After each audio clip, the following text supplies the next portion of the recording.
Uwanate wele, uwanata hala, uwanate wele. Uwa monachi, uweneta hala, uwanate wele, uwa monachi.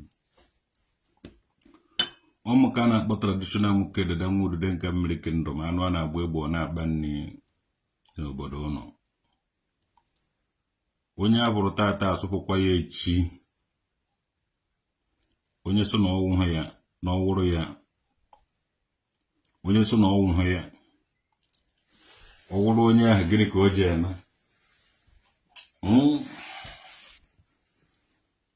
Omukana akpo traditional mukede. Welcome to my program. Ogado very simple. My program got very simple.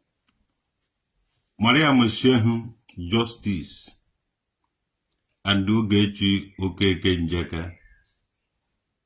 And my judge can not do and all the people get gamonte. Think well. Cheti chofuma. Ezoku ka cholo. Pakadema na I with the people a program with Ezoku. Omenala and ordinary and then based on the concept of peace, truth and the honesty. So because I be around with the peace, yelling the truth and then the honesty. Ogechi Okeke Njaka na Mariam Shehu Justice. Onye vu ụzọ were kpọọ ibe ya iyi, kedu onye vu ụzọ chọwa ibe ya okwu, kedu onye vu ụzọ kpọwa ibe ya afa na social media, kedu onye vu ụzọ kpọọ ibe ya afa, kedu onye vu ụzọ mee insult, kedu onye vu ụzọ mee each other insult. Between Ogechi Okeke Njaka and Mariam Shehu Justice, kedu onye vu ụzọ kparịa ibe ya? Awụrụ na ịmara dele m ya na comment section.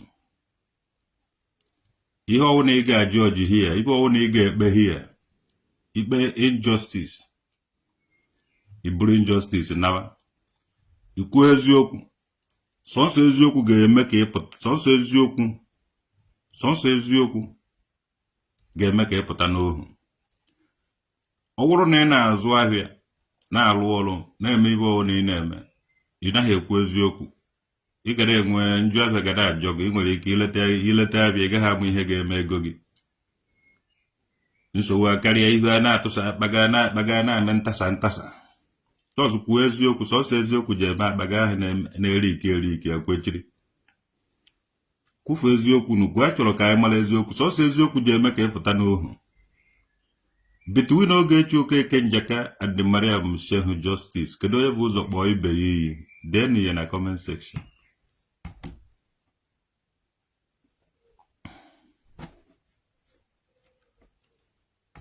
Onye pụchara sị na ọ na ọhụzighị, anya kpọkwa onye ahụ, ọ pụchara sị na ya abụghị, anya kpọọ onye ahụ, ọ nụchara sị na ya anụghị, ntịchi ego onye ahụ.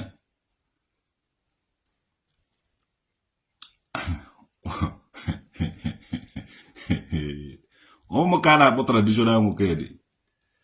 Ọkwụ na anọrọ gị unu bụ eziokwu, unu ejighị ekwu eziokwu, unu na-asọpọtụ asị at the end of it, unu nwere problem.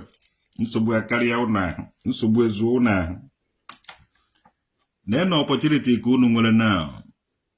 Gwa na anyị nke wee eziokwu, Ogechi Okeke Njaka na Mariam Shehu, kedu onye bụ ụzọ kparịa ibe ya? Forget about the sentiment and all those shenanigans na unu hetiri Ogechi ma otu Ogechi si ekwu okwu, a na-ara ike otu Ogechi si ekwu okwu. Between Mariam Justice and Ogechi Okeke Njaka, kedu onye bụ ụzọ kpọọ ibe ya iyi na social media? Mmadụ wụ mmadụ. Mmadụ wụ mmadụ. It doesn't matter.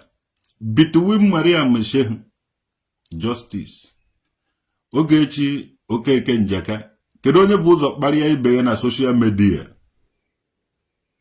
Ọkwụ na-agba na nkịtị. Ọkwụ na-agbago nkịtị. Ọkwụ na-agbago nkịtị. Ọkwụ na-agbago nkịtị. Ọ ihe ahụ ihe na-eme ndị Igbo, amaghị na onwere kufu na eziokwu na eje ha ekwu eziokwu irrespective of onye unu likere ma onye unu hatred. Between Ogechi Okeke Njaka na Mariam Shehu Justice, kedu ebe ụzọ kparịa ebe na social media? Mmadụ wu mmadụ.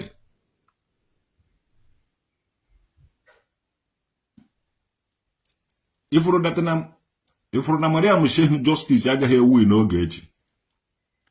Ifuru ihe niile na-afụcha eziokwu gba nkịta ụnụ agaghị ewu n'Ogechi. I will tell you something ife mere ụnụ agaghị eji wu n'Ogechi. Ụnụ na-agba n'azụ mmadụ. Kwuru mmadụ n'azụ na-asọpọtụ ya na-akwa ya jebe because ụnụ agaghị eji aka ụnụ were je. Ụnụ agaghị eji aka ụnụ je. Ụnụ je na-akwa m na mma ha mmadụ na-edu jebe. Ịgbatala Ogechi Okeke Njaka san senior advocate. Ojuo Mariam Shehu ajụjụ na-abọ. Ogechi Okeke Njaka akparigo a lot of people na social media. Ogechi Okeke Njaka help go a lot of people na social media. I was in Nigeria 2021. Ejighị m ezigbo ego nọta enweghị ego nji. And the village people surrounded me. Ana aṅụ nkwụ mụ nwe enweghị m obi. Mụ na sonto wọrụgbo ose ofu ife. Anyị enweghị obi. A na-eri ego m kwesịrị iri under 1 week. Rie ya under 2 days ego gwụna ha m. Ọ wụta Ogechi Okeke Njaka akara ha mee n'obodo a nọ. Andị m ga-ekwupụ ihe nụrụ onu m ana nụrụ onu m mmụọ be anyị niile nụrụ onu m ụwa niile nụrụ onu m. Ogechi Okeke Njaka ahụ ebụrụ eziere m almost 400,000 naira. Adị o nyere nye cash. Yes. Enwere ike m enweghị efe ị na-efocus n'ihe ahụ na-eme. Batara na Ogechi Okeke Njaka senior advocate ka ọ jụọrọ Mariam Shehu ajụjụ a. Ogechi Okeke Njaka ọ na-achọ okwu na social media ka ọwa onye mebe mmadụ ibe asụ onye ahụ emegwara na. Ka ọwa chọọ mmadụ okwu asụ onye ahụ achọgwara na. Ogechi Okeke Njaka ọ nọketere otetere ụra one day kparịba Mariam Shehu Justice. O nwere ibe Mariam Shehu Justice gwara Ogechi Okeke Njaka were iwe o ji were gwagwara. Nwanne ekwu egwe mmadụ gwa ga ọrụ ya magwara ya. Mmadụ si ego mma isi gwara onye ahụ na mmadụ abụrụ efi mmadụ bụrụgodo efi na efiri awụ. Ịghọtago? Ọ ndị Igbo ka anyị wụ. Emegwara anaghị eso okwu. Mariam Shehu imere Ogechi ya omegwara gị. It doesn't matter ife Ogechi mere gị because i mere ya. Ndị ọgụ nwa achọba gị nwa onye bụ ụzọ mee ya ihe. Ndị Igbo niile ọyọrọgo defendiwe ha. Ụmụ nwaanyị Igbo ọyọrọgo defendiwe ha. Nọkete na-asụ m na nna edifendị ndị Igbo were chọwa okwu. Nọkete na-asụ m ana m edifendị ndị Igbo je na-ada iwu ndị Igbo. Onweghị onye ibe a ọ dịsụ politik ga-echenji. Anyị ga-echeji ibe n'ihe ọ ga-echeji. Ị chọrọ ije House of Assembly. Jee na House of Assembly. Ọwụ na-echeta ha aja na kọtụ a. Ije ha achịta aja na House of Assembly. Were nwayọọ na kpuo ije ha ezu ike. Ogechi Okeke Njaka ọ nọketere chọba gị okwu. Ogechi Okeke Njaka ọ nọketere teta ụla. Na ọ na-achọ okwu ọ maghị ekwu okwu this and that. Ogechi Okeke Njaka ahụ ọ nọketere teta ụla kparịba gị ka o nwere ife ị gwara ya.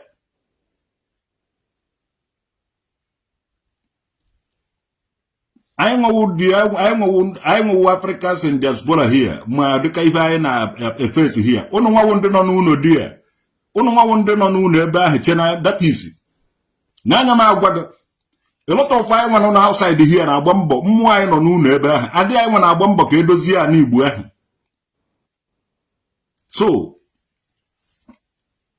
eji akpatara Ogechi senior advocate ndị ibe a na-akpọ san n'oyiwe tụrụelenu gịnị san senior advocate ka ebe enu ahụ menụrụ agwana ome ibe enu ahụ menụrụ deluola ọsịsọ ọrụ gbara agaghị skuulu anyị ha wome iti gbọrịgbọ mana ama m obere na ọdịnala anyị ga-anọ omenala na ọdịnala anyị enweghị ike ịnwụ. Nọmba 1 Mariam Shehu mara anyị aka n'ihu. Ọ gbatara ha anyị nwawu ndụ nze na ọzọ ọjị. Ọ bịaghị kpe Ogechi tụọ anyị nwa kpọrọ ojebe Abuja. Nna were no senior advocate je kpọfụtara anyị Ogechi ebe ahụ. Jụọrọ na anyị Mariam Shehu ya na Ogechi Okeke Njaka onye bụ ụzọ kpara ibe ya, onye bụ ụzọ gwa ibe ya okwu. Ogechi wa ada ka ọwụ ya nwa akwụkwọ Mariam Shehu wa ada obeghị Ogechi na ụmụada ojekpewe Ogechi ọ daga iwu ọ dara iwu anyị, ọ dara iwu ụmụ ndị nze na ọzọ daa iwu ndị ụmụada ụmụ ndị anyị ọmụ ebe Abuja dọ ibe intimidation ahụ na-eji anọkọta eje mee anyị wit odosi ọ gaghị awụ ọkụzi, ọ naghị awụ ọkụzi nke ikpeazụ after I survived without Nigeria. Yes, I survived without Nigeria. Many of us will survive without Nigeria. Yes, without Germany, nobody will have hear my voice.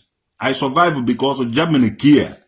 I'm here today because Germany cares about me more than Nigeria cares. So, release Ogechi Okeke Njaka. Onweghị ije ha achịta aja n'ikpe Ogechi Okeke Njaka. Agwara m gị ibe abọsị ụtụtụ.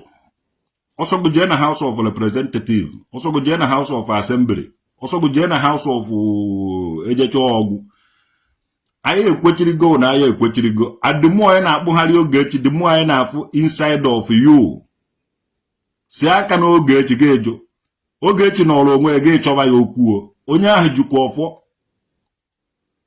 Ogechi and anyị na-ekwu ya were na ọfọ anyị tiri anyị na House of Assembly. Were na ọfọ anyị tiri anyị na-challenge Nigerian gọọmenti ka etiri anyị ọfọ. Ebe ọwụ na a na-eti Bible. Ebe ọwụda a na-eti Koran sutu ikwuola anyị ọfọ ebe ahụ na ọwụ sọsọ Christians and Muslims make up Nigeria. Anyị nọ na ebe ahụ anyị so n'ibe a na-eme ọsịsọ ịwere ọfọ edori ya ebe ahụ ka ụnụ niile vukiri Bible na Koran ụnụ ahụ gbaa ọsọ.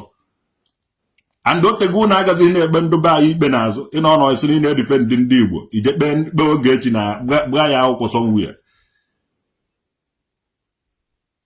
Nwanne onwekwaghị onye anyị ji agbara ọsọ ajekwa ha anaje mba anyị eji ha agbara ụlọ ọsọ be anyị ahụ ụnụ etizi na anyị ọdịsị nonsense fear n'ime anyị o ji agbara ụlọ ọsọ be anyị ọ ga-agba ọsọ na be anyị. Kedu onu ife iji asị daalụ ndị Igbo ịkpụrụ Ogechi gbafe kpụrụ Ogechi jebe Abuja ọ mkparị ka ọ wute anụ Igbo. And that thing ga stop. Unu ga stop iji ọdịsị ama m onye dịka etiri ibe ahụ fụ ụnụ nwa ka etiri ibe ahụ fụ onye ọwụna ibe ahụ unu na-eyuzu special etiri fụ ụnụ nwa special. Afụrụ m Kụbana chief priest ka ọ na-akpọrọ ofu onye ugwu Awụsa o gburu ofu onye ugwu Awụsa ikpere ndụkọ ọzọ gbukwa ikpere ọ bataba anyị ọwụrụ odegwu ka ọ batara ojee n'ugwu Awụsa o gbuoro bụ ikpere. Unu a na-emebi isi omenala na ọdịnala Igbo.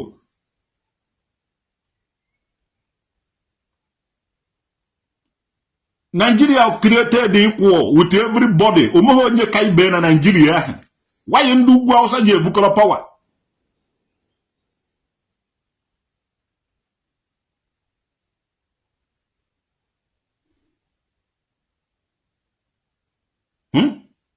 Kedu ibe ndị ugwu Awụsa ji evukọrọ power?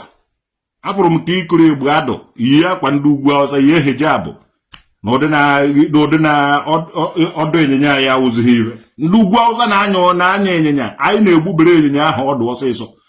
Anyị nwere history nke anyị.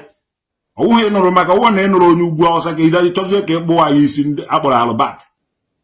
Respect our culture and the tradition. Ọwụ na onwe onye Igbo gị na anyị nwere problem with onye Igbo ikpe ya na ụmụnna ha ma ikpe ya na ndị nze na ọzọ ma ikpe ya na ndị ichie ma ikpe ya na ụmụada ma ikpe ya na ụmụ agbọghọ. Anyị nwere system na function. Ije ha amaghị aka n'ihu che na anyị ji apụta doere gị ọnwụnwa anyị nwaanyị ka ewu ime nke ekwesịghị ime akpata ga-apịa gị ụtarị. Ije ha achịta aja na kọtụ anyị jere na Abuja mụnwa na-agwa gị ya olesi onweghị mmụọ na-arụ ọrụ n'ala Igbo. ị nweghị ike ịchịta aja na kọtụ ahụ ijere na Abuja. And the more anyị na-agba onye ị na-akpụrụ onye Igbo ka m gwazie ego ka m ntọ ị ga-azụ the more anyị na-akpụrụ onye Igbo anyị nwere aha afa anyị kajara akaja anyị nwere afa anyị nwe ụmụ Igbo yes anyị nwe ụmụ Igbo and anyị nọ be anyị eji ha nọkwara be anyị nụpịa mkpụrụ amụ onye ọ na-ewe iwe ya jee onye chọọ convert ya to Muslim anyị nwe ụmụ Igbo ịchọ convert ya to Christian anyị nwe ụmụ Igbo ịchọ fewara no jewara kafanchanụ anyị nwe ụmụ Igbo ndị anyị nọ be anyị nwa Igbo anaghị efu na mba isi nwa onye Igbo anaghị efu na mba intimidation na ndị a na-emere ndị nna nna anyị oje ha emekwa n'anya anyị ọsịsọ onye bi were nwayọ gbakpụ isi ya na amụghị anyị wuti lawyer amụghị anyị wuti court amụghị anyị wuti ihe ma a na ndị nna nna anyị na-akọ ọnụ ịbịa be anyị sef aka ọgụ ọnụ eji akọ gụ sef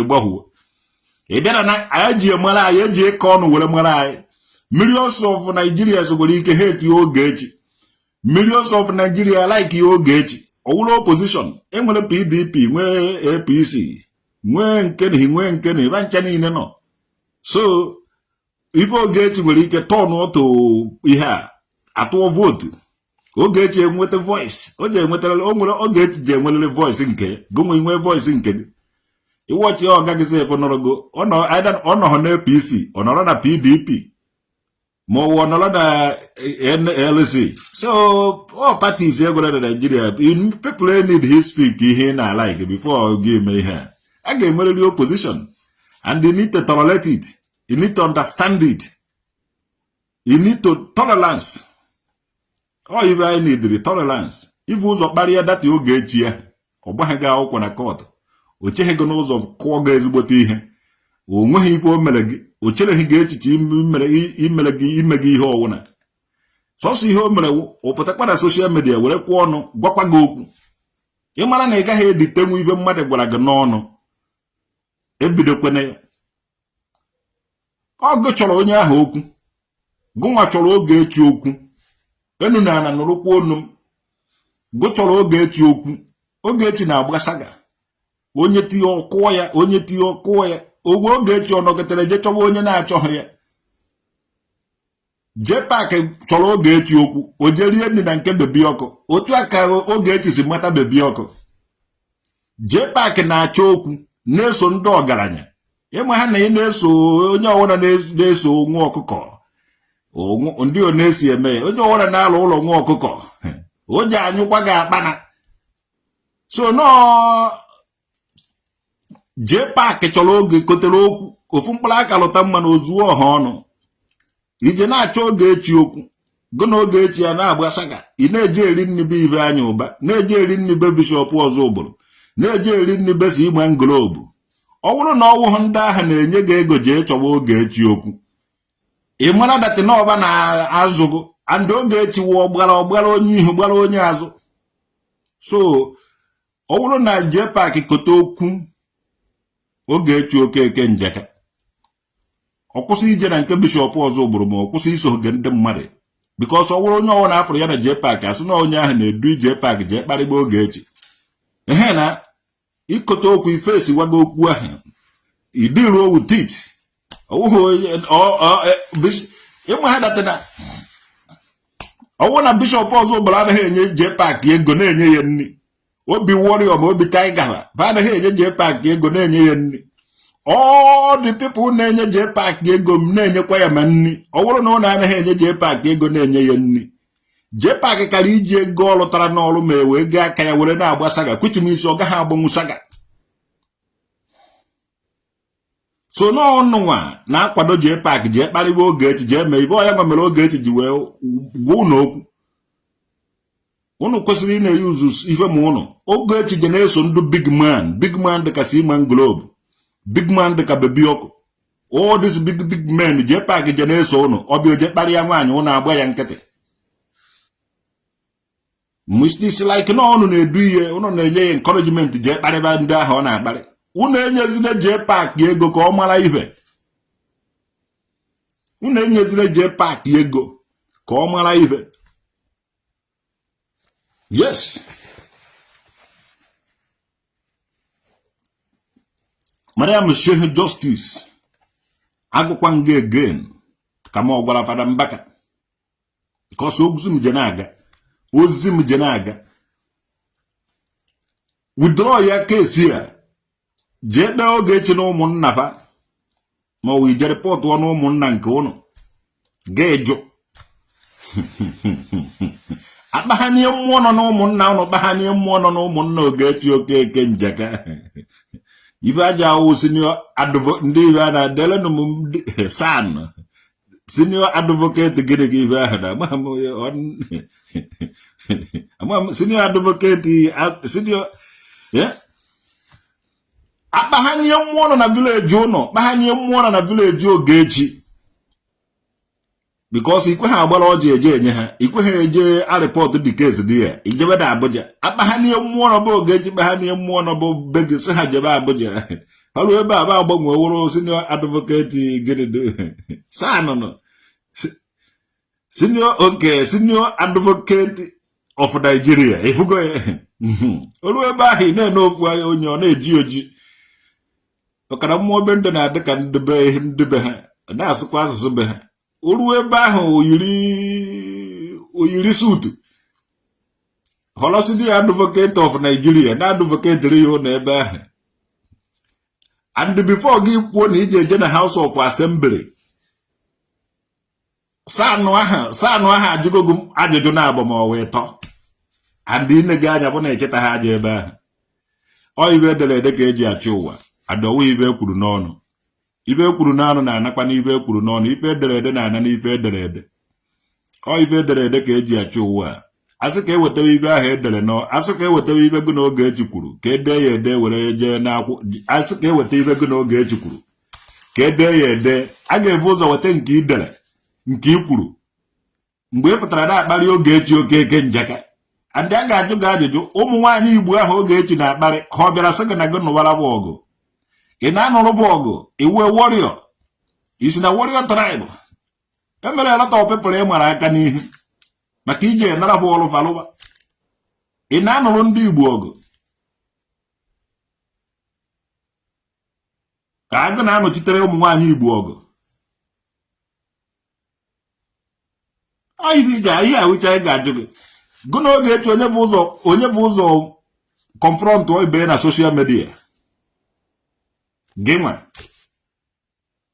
so kezi ibe iji eji agba akwụkwọ na kọdụ che na iji achịta aja ebe ahụ ijekwana House of Assembly ka ọ House of Assembly ndị ọ na-esi ekwu ya emechaa bụ Assembly ya fachakwa ajụkwa gị disema ajụjụ nwaanyị anyị na-eme ibe a ọ nọketere chọwa o tetara ofu ụbọchị kparịba gị ka ọ nwere ife ị gwara ya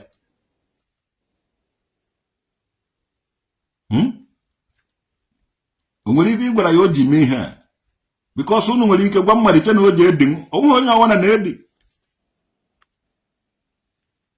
onwe onye ọwana ga-edi o nwere onye iji awa ịgwọ gwa gị nke gị isi n'elu na enu dafu at the end of it senior advocate of Nigeria ga-asị yes ibe ahụ ibe Mariam Sheikh Justice gwara Ogechi ibe ahụ ibe Ogechi reply ibe niile aga n'ibe ekwuru n'ọnụ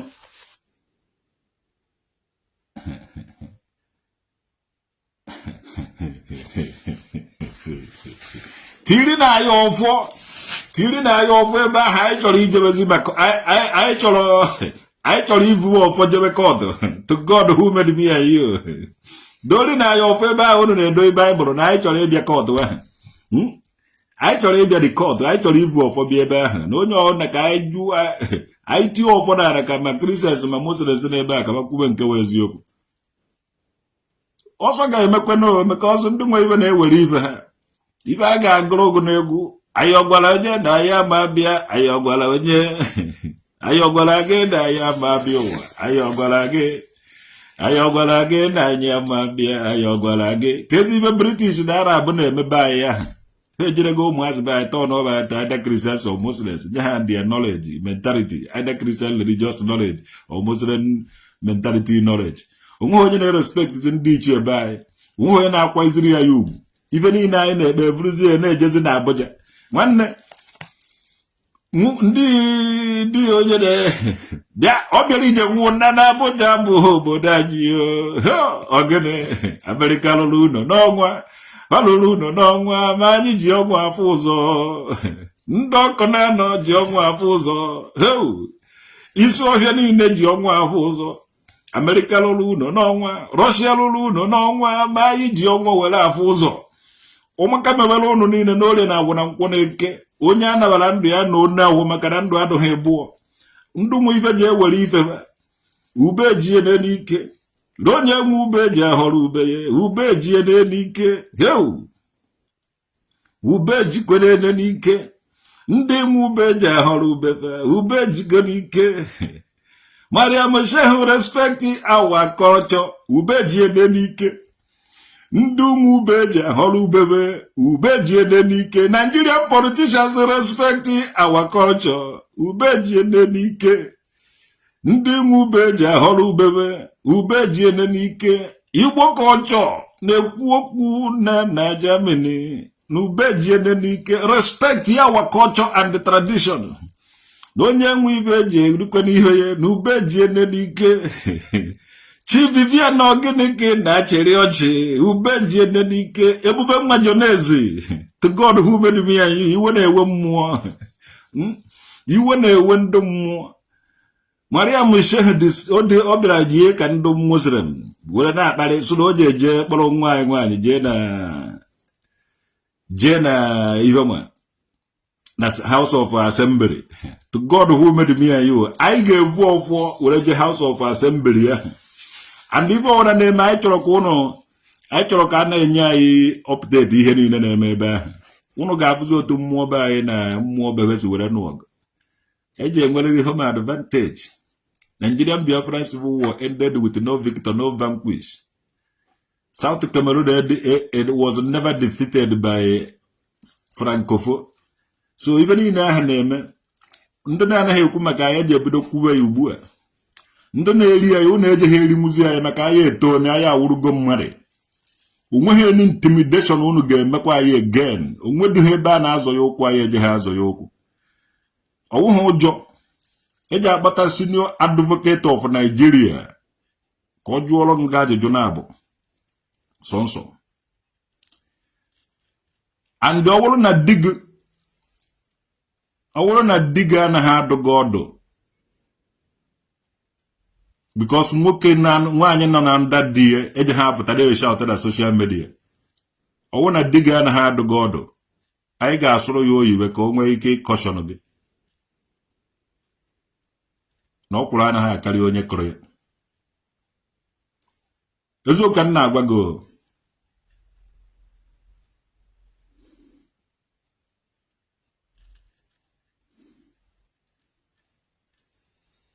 eziokwu ka m na-agwa gị ọwụ na di gị anaghị adụgo ọdụ anyị agwa ya ka ọ dụọ gị ọdụ maka na isi ba uru ọbara agụba agụba ji wee mara onye kpụrụ ya isi ị ga-withdraw that case na ọgụ chọrọ okwu ije ha cheta aja eniwu ya eziokwu ka m na-agwa gị ije go cheta aja na this case ma ndị niile na-akwa gijebe ego be ka ba ji ewepụta ndị ego be ahụ ba ji afụ na ha agaghị achịta aja enugwu ya chọba na onye pụta ụlọ akwụrụ ya n'azụ sị ya jebe because ụlọ agaghị eje mmụọ those place kpatara na onye idiri senior advocate na aba ahụ na-atọ ụtọ senior advocate ọwụrụ DPA due process advocate by Emeka Ugwuonye Ekulo una akpọkwo those people these people na fada logic fada ọdịọgụ a fada anọta ya Emeka Ugwuonye na-edefend ụmụ nwaanyị well Barrister Emeka Ugwuonye due process advocate DPA mana nke a wụzi na nwaanyị na nwaanyị ọ ga-ama otu ọ ga-esi ọ ga-ala ike ịnụ dị ọha ga-ekulo ọha ga-anọta ọgụ ahụ so ejighị onye ejighị ibe eyi nwaanyị ejighị amụ eyi akwụ na egwu ịghọtago adị anya anaghị alakwara nwaanyị ajadu n'anya n'azụ because amụ ebe di ya nọ so ebe Mariam Shehu chọrọ ka ejebe n'oyiwe sọsọ iwe Ogechi niile ofu advocate ma ọ advocate na-abụ onye a gwara bịa mee statement ọ na-agba ọsọ because aha ya ji apụtarịrị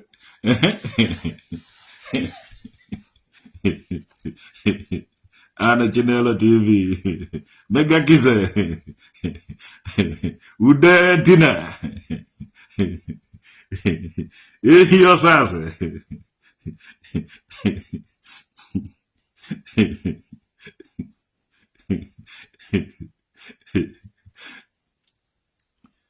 Yeah? Even Maladugo Akuru na mo ga defend Ogechi to the last.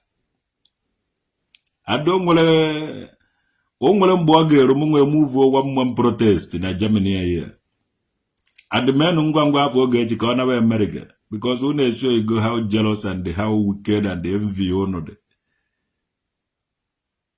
to here ono chọrọ nnọọ ka ono gbakọ jide delay ye with ya shida mpụ na arụrụ ana ka akwụkwọ etipia awụzie na akwụkwọ etipia ọ na-awụrụ ndị mere alụ jebe ebe dibịa ji akpọrọ ụnụ alụ ma jebe ebe pastọ ji ekpere ụnụ ekpere ka unu si na njọpụta ọrụ njọ ka unu na-eme ọ bụrụ na nwere Chineke unu na-efe unu ji convert ya wụle Muslims ọwụ na o nwere Chineke unu na-efe unu ji convert ya wụle Christians na unu na-achọ ka unu mee alụ adị ọ gwara unu eme na alụ mana alụ ka unu na-achọ ime unu megide ibe a megide ihe a megide ihe a megide ibe onwe ihe mere kịta Ogechi na unu etisa unu agba ọsọ jebe ebe eje na-ekpere unu ekpere ebe Mariam Shehu o dịrị ezigbo ka Virgin Mary ke Igbo adụ ya ihe ma ya nwa Chineke mana ọ na-eje ikpe nna to God who made me and you ejebe akụrụ unu efu ka unu jebe enigwe shọgụ jebe sie na enigwe unu anụzi na ọgụ hia ba iwu Holyland ọgụ adụghị ba ọgụ adụghị ba ya onwe ha ọgụ a na-anụ ba ya ọnụ nwawo ndụ religion bịa ba anyị na-anụ ọgụ anyị nwawo egwu na-amụ na entertainment ka anyị nọ but unu vu religion ka awa on religion mma bịa ba anyị ka unu nọ ba na-agbaziri onwe unu lọya na-akpọrọ onwe unu court na-disgrace onwe unu anyị na-ene n'ụlọ ọ na-ede n'onu ọ na-ede n'Igbo na-ebe gbakwa na ọ na-ede n'onu ọ na-ede n'Igbo nganga n'enu ọ na-ede n'Igbo na-ebe gbakwara na ọ na-ede n'onu ọ na-ede n'Igbo mmọnwụ Igbo dị egwu daka na daka na-arụ mmọnwụ Igbo dị egwu daka na daka na-arụ ma idekwasị ya anya na-azụ ya dịka ọka na-abịa oke ịmara ọ na-ede n'onu ọ na-ede n'Igbo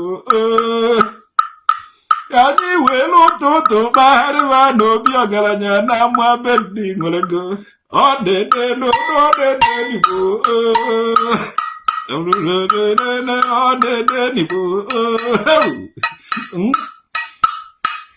Jowizaza bụ nwepụrụ ọbịa Nwachukwu dere uri chọọ ya mma Jowizaza nwepụrụ ọbịa Chukwu chọrọ gị mma ọdịgbala ọ na-ede n'onu ọ na-ede n'Igbo ọmụnwa traditional nwoke dị dada nwuru dị nka mmiri kingdom anụ a na-agba egbu ọ na-ata nri n'Oldenburg Germany Mariam Shehu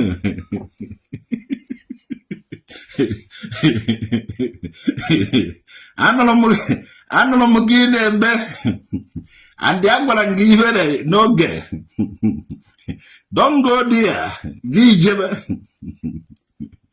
alaikekwara m gị too much ọkwa maka ibi ịfụnanya m nwere n'ebe ị nọ ka m ji na-ebe akwa na-amụ ọkwa mmiri na ka ọ hapụ izo withdraw ya just the case ịfụtakwuo na anyị nwewo ndị Igbo ọbaghị uru ndị Igbo ị na-emegide onye Igbo ma onye Igbo ị na-emere onye eme ihe a die just forget ya n'ihe niile bere n'abalị ka ọ wụrụ anwụnta unu asaịnụ akwụkwọ show ya maturity si na court ahụ pụta ewụrụkwa my queen Ogechi awụrụkwa my queen mana my two queen na-agba onwe ha mgbe na court so mụnwa na-aga awụzi judges between Ogechi Okeke Njaka and Mariam Shehu kedu onye bụ ụzọ kpọọ ibe ya aha na social media asị na Mariam Shehu nne be anyị fụtaba na ịgba n'oge ka ikpe mara I'm okay. Never because what I'm not going to keep Marambo. Maria Mashe, how go to this you can never go to my lowest and my low mentality and my low and my lowest stem. Oh, Maria Mashe Choloku.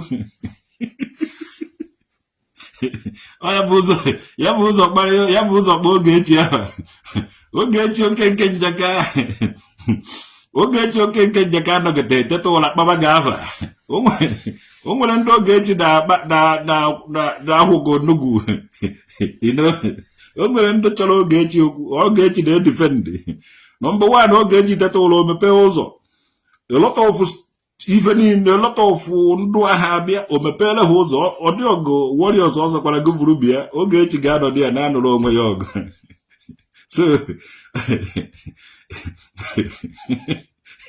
Ogechi anaghị achọ onye na-achọ ya ivi mma m nwa o nwere mgbe anyị nọ na the line of saga a gbakwara na saga were wụrụ the king of saga mana e yuzuru number 6 Ogechi Okeke Njaka dị very good. O nwere mgbe ole school mụnwa sendiele m nnukwute ego ha reziere m online. So ifuru ebe ahụ asụ na ọ na-eme ibe ọ na-ehepụkwa people. I was onye ohepụl I was na one of onye Ogechi Okeke Njaka reziere ego. I don't want to make my statement of account afọ ya na-adị ebe ahụ.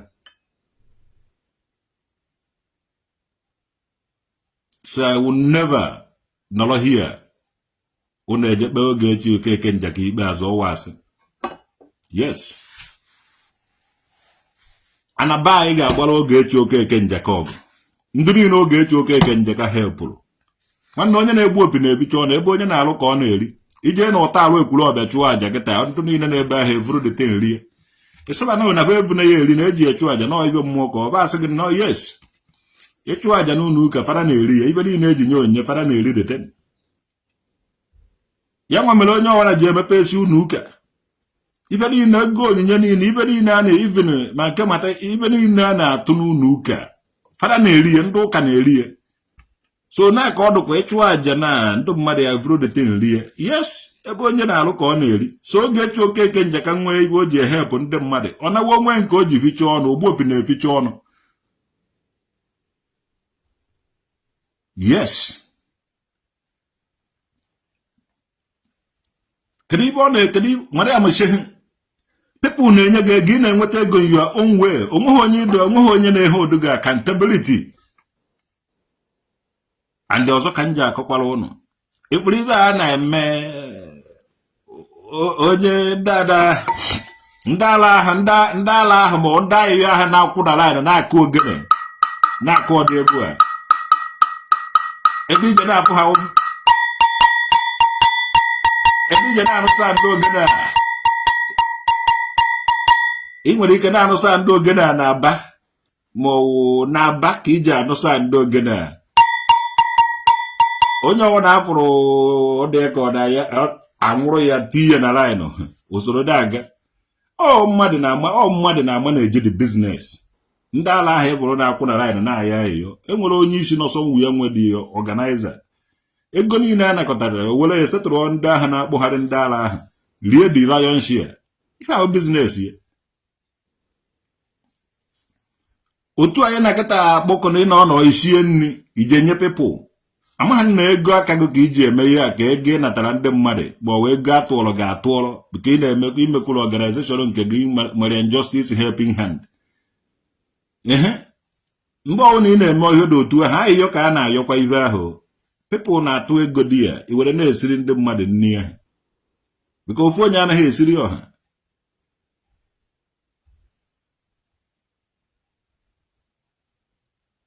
So kezi ka Ogechi ka Ogechi ama m ọdịka ka Ogechi si nke Ogechi si wụrụ nnọọ alụ. Many people na-eme different things. Most of ndị ọgaranya sef enweghị ike ikwunekwa ife a na-eme ha ji wee nwee ego mana ha nọ na-atụkwara ego ahụ were na-help people. So Ganore wofutano case ya ka nna ayo. Apastago message. Na ayozi from my ike onwem. Wofutano case ya. Or this good in this time of the 21st century. I pass to go through things fall apart. Pass through Kwashioko. Pass through abandoned property. Pass through every damn thing. Ne. So you survive go more, you go the God. You go that the system will not suppress the surviving Biafran children. When the Nigerian government is where I abandon. Bokota years. We suffered a lot. It's not do happy be outside the Baumulai. Then Nana weze. The one village home weze. Ndum Nana weze. I was he nearly vote to I nearly vote today. No. I have what under by side and these got the candy bars and the bars are rosy and these. So I turn against their own ways of life. Mosabo me hog. System bulaye bumo system melaya abandon. Keji na kumu na me. Wale ga he kwesi de jime case wale help wondu Igbo. Many villages keta kano undeveloped. I won't know to kwesịrị. So I want inwe ego were ga help wa n'Igbo. Aya nọ na keta mgbe onye Igbo je na emeso onye Igbo case. No. Awurukwo nke anyị fụrụ anyị. Ka anyị rịaba kene ndị anyị afụ ha anya na-esi n'azụ akpụkọrọ anyị. But this one anyị fụrụ anya. We talk about it. Mariam Shehu. Ibi na-egosi wedatara na ofe zuolo gị nne. I nwere power. Kedu ebe power ahụ si? Ofe zuolo gị nne. Adanne m nwụrụ n'agha Biafra. My father nụchara ọgụ Biafra lụzuo ihe niile o mere wee 20 pounds bido new life. Many people nwụrụ na nwoke the family and n'obe agụba anyị and na side be anyị ahụ niile. Akpalikọta everywhere. I can ata afụfụ ya nọ kpọkwụrụ ya lukwe today. Ofe zuolo gị nne maka amụrụ ụrụ na Jos. Zonyete ụrụ na Jos. Anyị na-abịa Jos evuru rice, evute rice, evunatara rice from Jos ma all those things. Ma ji makọdị, mana ji lafia. So, emere ka anyị gụọlọ gị history. So si ihe iji emewo release Ogechi sepụ akara the case. Don't go there. Anyị awụ ha anụ oriri. Sepụ aka there ka anyị rịbagodo abandoned property and even in emere ha ka anyị rịbagodo that one. Anyị need him. Mmadụ ije si na that system. Chọkọ kpụrụ ofu onye die. No. Anyị nwere system na ala Igbo. Kpee ya na ụmụnna ụnụ. Kpee ya na ụmụnna ba. Awụ na nweta justice mara na m nwa anwụ traditional nwoke dada nwa udude nka mmiri kingdom. We respect our ancestors. We respect our culture and the tradition and our own people. Awụrụ otu ahụ onye vute ike were emegidebe ụmụnne ya. Nwanne anyị nwewe ụmụ Israel. Anyị nwewe ụmụ Israel ga-adụ very strong to be able to defeat all our enemies. Anyị adakwa ha akụja. Utu anyị nọ na akwụkwọ ahụ ụrụ na-aga ụrụ na-akpọ isi n'ala. Nwanne ke m na-agụ ana m akụ isi na wọl. Adị mmadụ nọchiere m ụzọ atụtụrụ m isi mụwafọ ya isi. Anaghị m akpọ isi n'ala. Abịa na ha egbu ikpere n'ala. Ọkpụkpụ ma nwedoghị m egeghị m aba anaghị m aba awụrụ nwoke nke m ji aba awụrụ nwaanyị. Akwụ m onye anọ enwe m ibe na-aba awụ. Ada enwekwe m ibe na spring spring. Enweghị spring nke m ji aba awụ anadọ m aba awụ. Don't bow to any man. Anyị nọwụ nke ọwụ na onye chọọ ya n'ụtụtụ anyị nye ya n'ụtụtụ chọọ ya na-ebi nye gị n'ụtụtụ mgbe ebi mgbe ọwụ na iji chọọ ya gị nweta ibe ọwụ na onye chọrọ ya onweta. And I get defend otu anyị si ebi ndụ tufu ndị ọcha abịa. Respect that. that Igbo we sent the people ndị ji aka ha nọrọ n'onwe ha na-ebiri onwe ha ndụ otu ha si ebi ndụ ha nwere respect among themselves adụ onwe ha onye ji abịakwa ma anyị aka n'ihu anyị agba onye ahụ nkịtị respect our ways of life ndị gboo na-asụ n'onu fakwa ụkwara ọbụla otu agbata obi onye nwanne ya ndị niile aga na ha gbara agbata obi gana afa nwanne okwu Ogechi dị very easy to settle mụ na Ogechi nwere case na social media mana anyị gbetatara na settle all the case ever since then mụ na Ogechi wụrụ like 5 and 6 tries the same way ndị gboo ndị bụ nọ ndị ụmụnna ụnụ ma ndị ụmụnna Ogechi settle chara gị na Ogechi case unu enweghị ike okwu enemy again try that ka ịfụ na ọ na-work adịara m enye unu niile encourage na-eme unu niile encourage amụghị anyị wute ego anyị nwere otu anyị si esetụrụ case tupu ndị ọcha abịa mụ na gị nwee problem mkparị ya gị ma ọ gwa gị okwu gwa gị agwụwa gị obi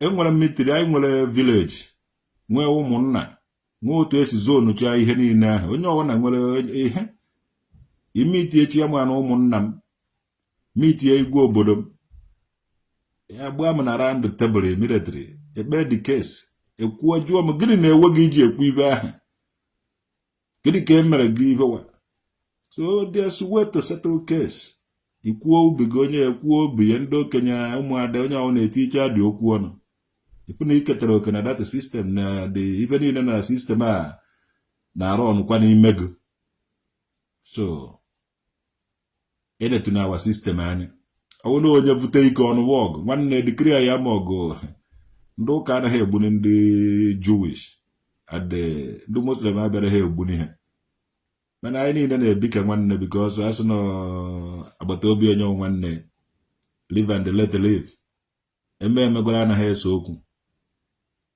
Ogechi Okeke Njaka ọ bụrụ na Ogechi Okeke Njaka tetara ụlọ one day discover gị kparịba gị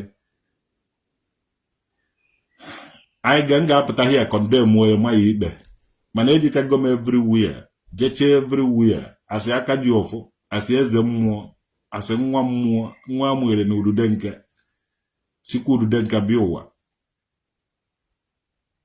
ibe a tiri n'ọnụ ka m kwuru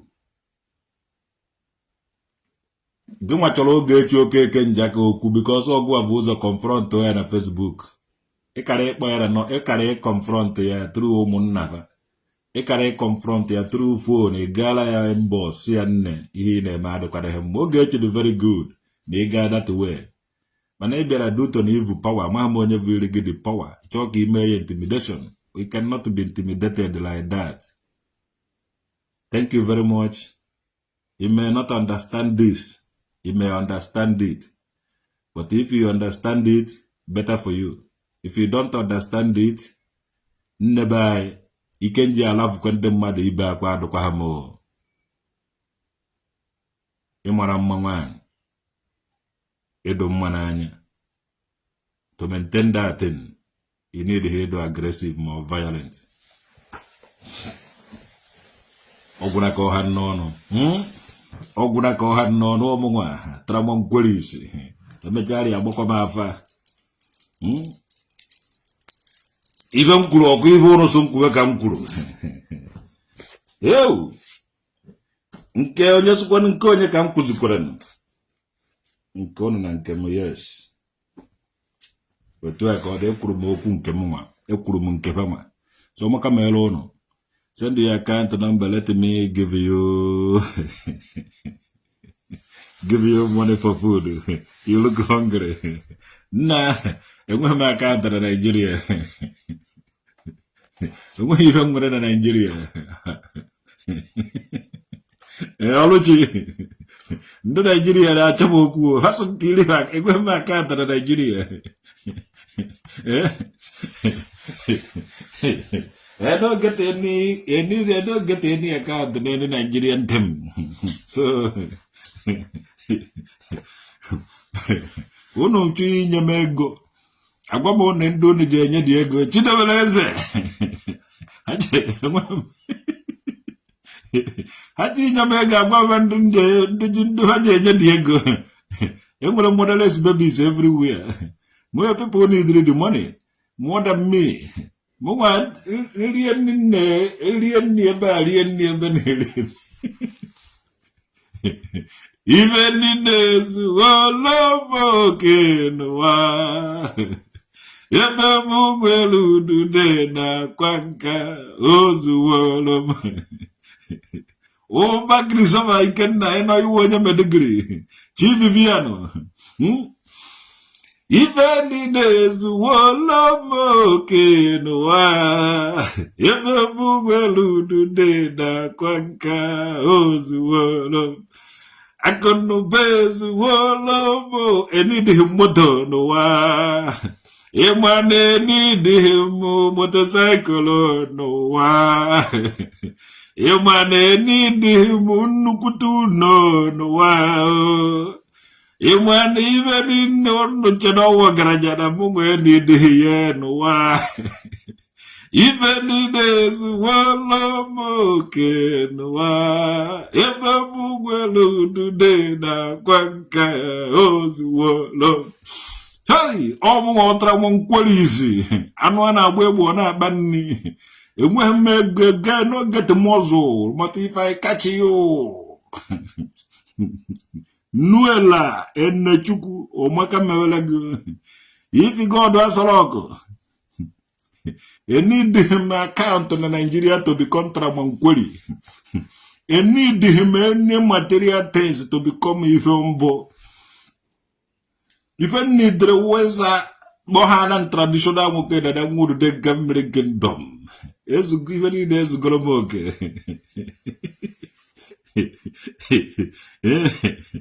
You went back out in Nigeria. And they need this in. Ayagafe go nambe he batadan dwe biyebi.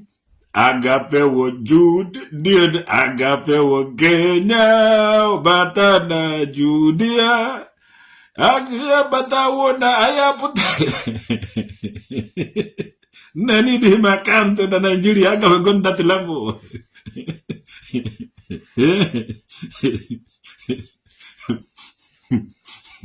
You work out in Nigeria to God who made me.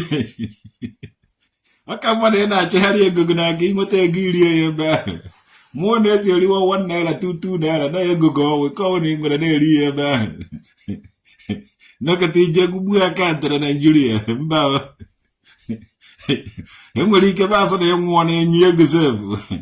A cacha account to go busy about. He claimed no the account, the Buzia goes over the Mugonia and Kagaga goes so.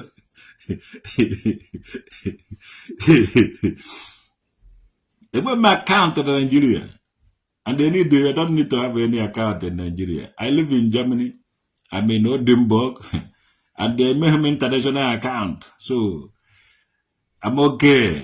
I'm better than Ugwa Sava, a man Bolobo Mundo, Ugwa. You need him outside, they will survive. So if I can survive here, I can survive everywhere. I don't need to have a cat in Nigeria to survive. In my cat in Nigeria, a problem. The banking will discover the only account of her. I turned to so many things. Many Buchakolo the Bushmen don't even more here in South Africa more than Kenya. That on area banking. With the hawk or the Harabolibo and Nahaba. We try to live natural, not to hang in our to material things, because material things there is a point. I can let try go me live without ego, or do easy live without ego, but I have to do it on our work.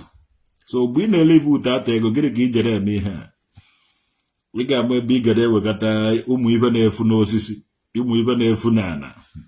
Nino, ne tea that the nearly draw.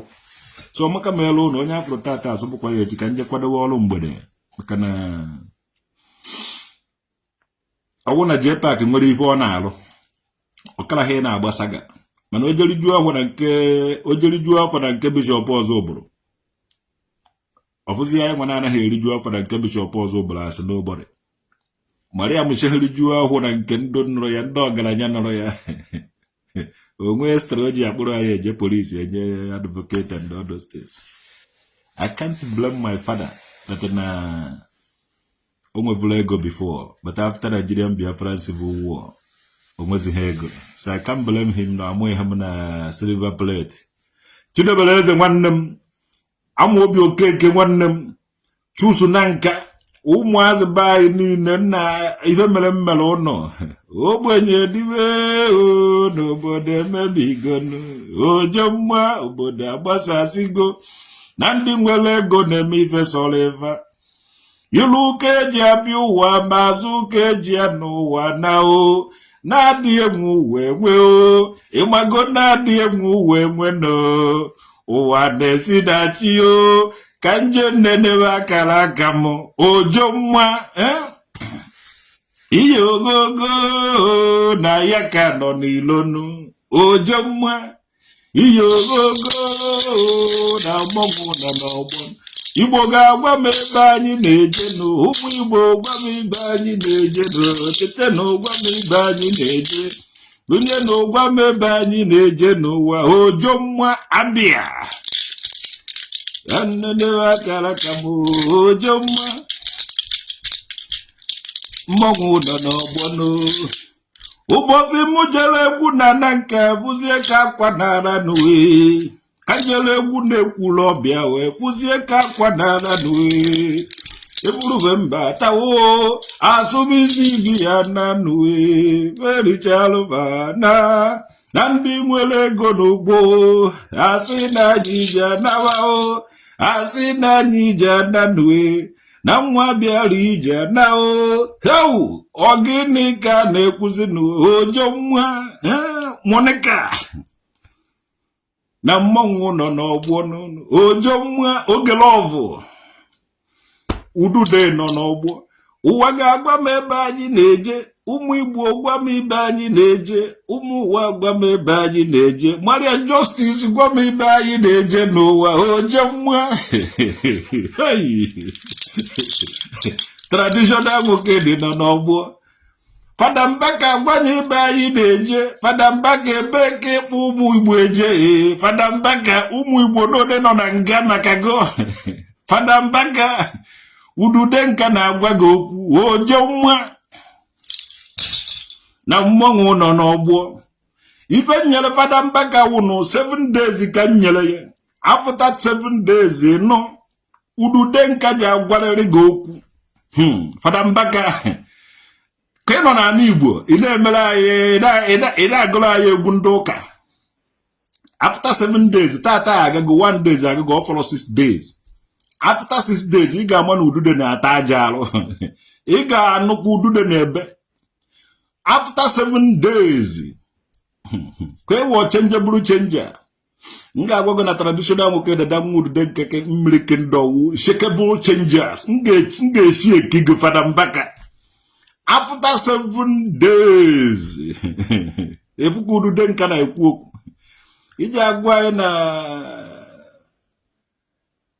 Roman priest o nwere ike ịsọprezi ụmụ udude na-akwa nka na ụmụ udo na anabai missionaries kedu agreement ya na missionaries na ala Igbo onye ka ị na-alụ ka ị na-alụzi against it na anyị menwere m ike m apụtaghị n'oge enwere ike m nwara izighị n'oge mana enwere ihe niile anyị kwuru ịmụ ihe niile anyị nọrọ n'ọgụ o ji abịa na mmezu Mariam Justice agaghị achịta aja na kesi ya ọ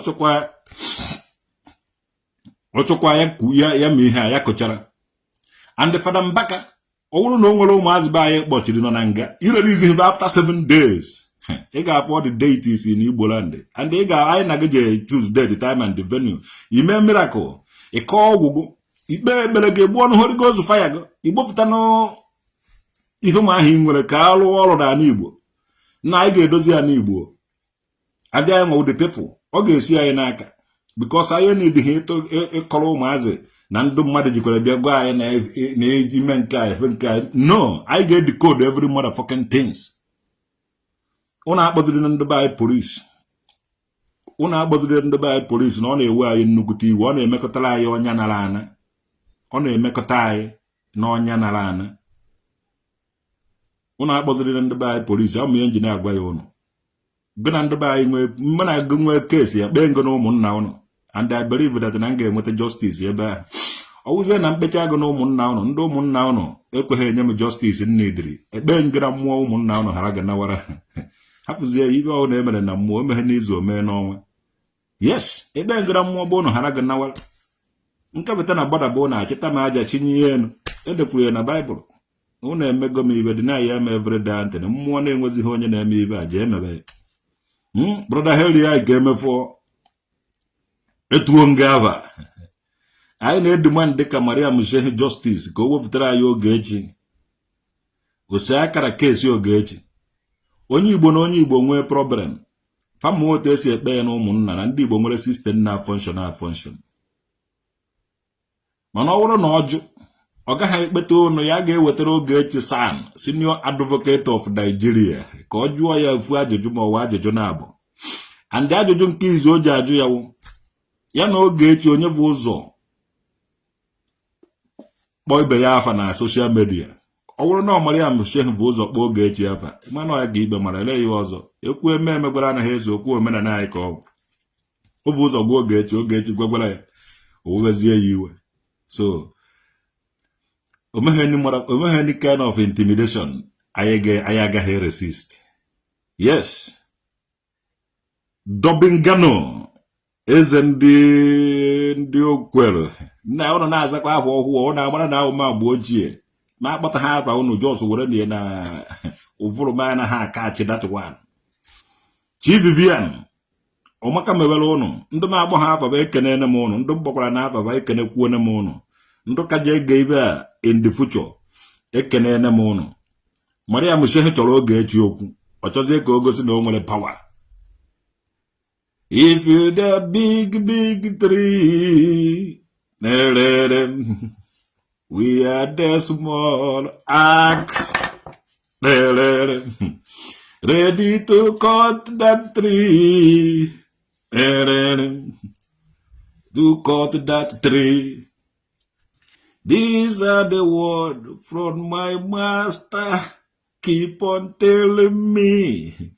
No weak heart shall prosper, and whosoever diggeth a pit for you and for me shall fall in it, buried it. And if they are big tree, we are the small axe. You read it just like a newspaper. To cut you down. These are the words from my master. Keep on telling me, no weak heart shall prosper. Whosoever diggeth a pit shall fall in it. Oh my God, Lord, need no job for that so quiet. Because of the love of my nation, I'm always standing here, preaching. Leave my people. Leave my people. Those surviving children of Biafra. Leave them. Leave them. I will not jealousy. Leave them. Those surviving children of Biafra. Leave them. Leave them for us. Those surviving children of Biafra that are scattered all over the whole world. Leave them for us. Leave them. I'm a engineer. Leave them.